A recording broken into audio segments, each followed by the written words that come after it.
Hey, how are you doing today, and welcome to another video piano lesson. This lesson is probably the single most important lesson in this entire technique course. And it's not about how to do a specific drill. It's basically like an overarching kind of lesson on how to learn all these drills fast. All the system to learn them fast, to learn them solid, to learn them efficiently.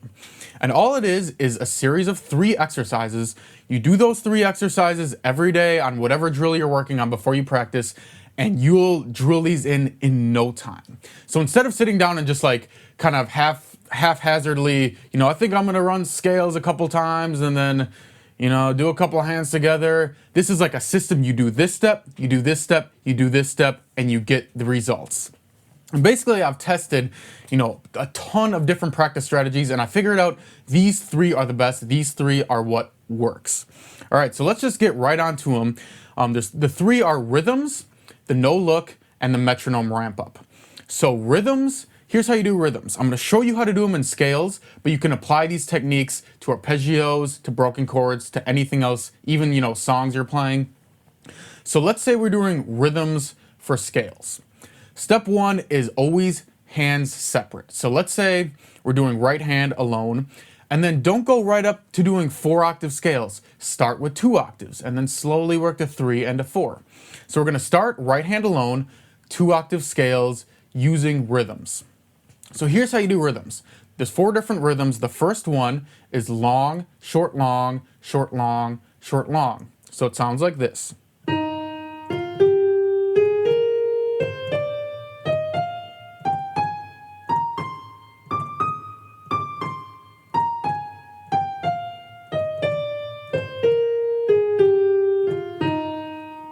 So you're going to do that rhythm, you're going to do it 4 times. So you're going to do that exact thing 4 times. Then you're going to move on to the next rhythm, which is very similar. It's short, long, short, long, short, long. So it sounds like this.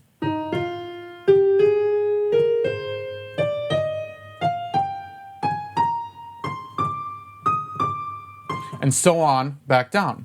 You're going to do that 4 times. Then you're going to move on to long, short, short, short, long, short, short, short, long. It's going to sound like this.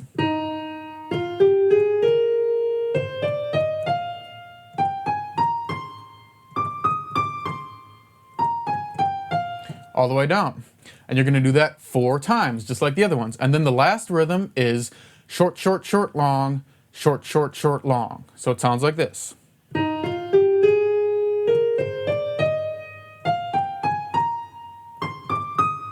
And so on, down the scale. And then you're going to take the exact same thing I just did and just do it in your left hand. So you're going to start long, short, long, short, long, short, long, short, long, short, and so on, all the way up and down the scale. Then you're going to do short, long, short, long. Then you're going to do long, short, short, short, long. And then you're going to do the last rhythm. And after that, if and only if you have them good hands separate, then you repeat the exact same thing hands together. So it sounds like this. So first you do the first rhythm, which is long, short, long, short, long.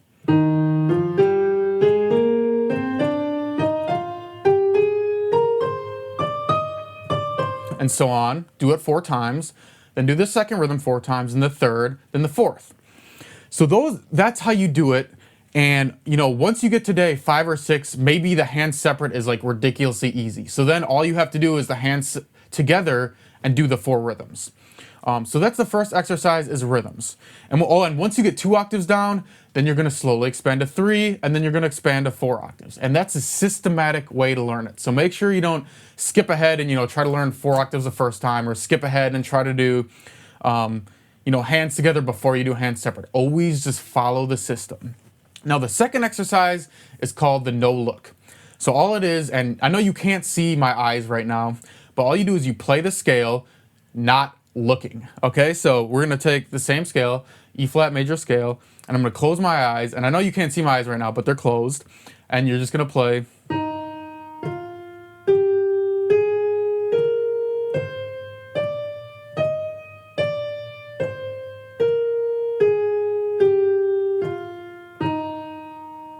And you're gonna have to start really slow for this one. And this one is gonna be challenging, you know? You're not looking at your fingers at all, so you have to use only your touch.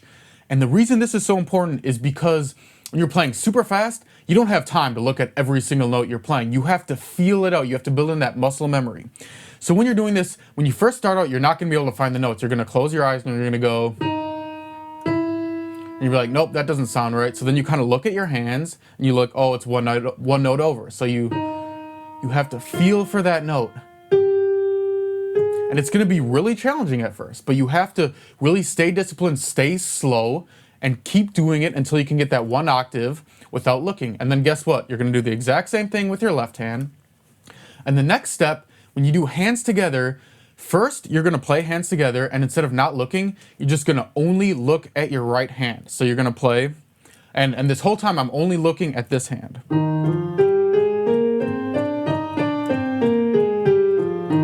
And you're gonna do that 4 times, then you're gonna only look at your left hand. So right now I'm only looking right here. And you gotta stay disciplined, don't cheat and peek over, only look at this hand.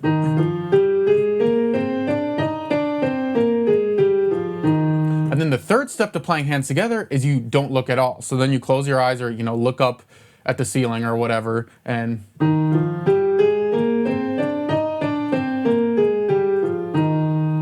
that one, again, you might have to play it really slow and really feel out for that next note. But it teaches your muscles to feel the notes and build in that muscle memory so you're not relying on your eyes.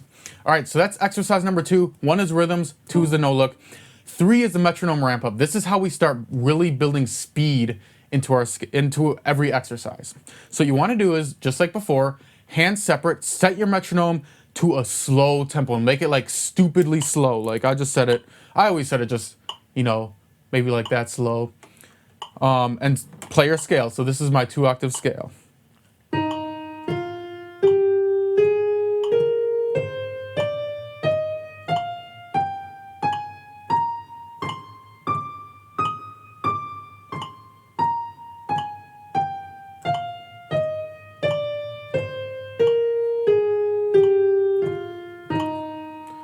And then what you do is you play that 4 times. And once you've played that 4 times, you bump it up 3 clicks.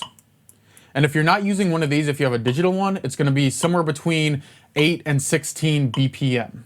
And then so now this is barely faster. Like my ears are hardly even picking up that it's faster. It almost sounds the same, but it actually is a little faster. And I go through and again.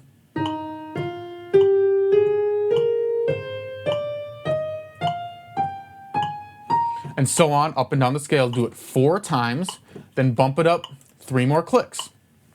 And then you do it again, and you bump it up 3 more clicks, and 3 more clicks. And eventually you get to a point where it's, you know, getting pretty fast. And let's say you get to the point where you start making a couple mistakes.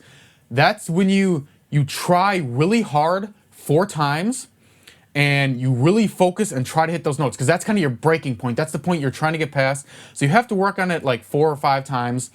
And then you stop, and you always put it back down slow again to whatever tempo is like pretty easy for you to play slow, and you play through it 4 times slow again. And it's really important at the end to play it slow, because your brain will remember the last thing you practice more than it will the other things.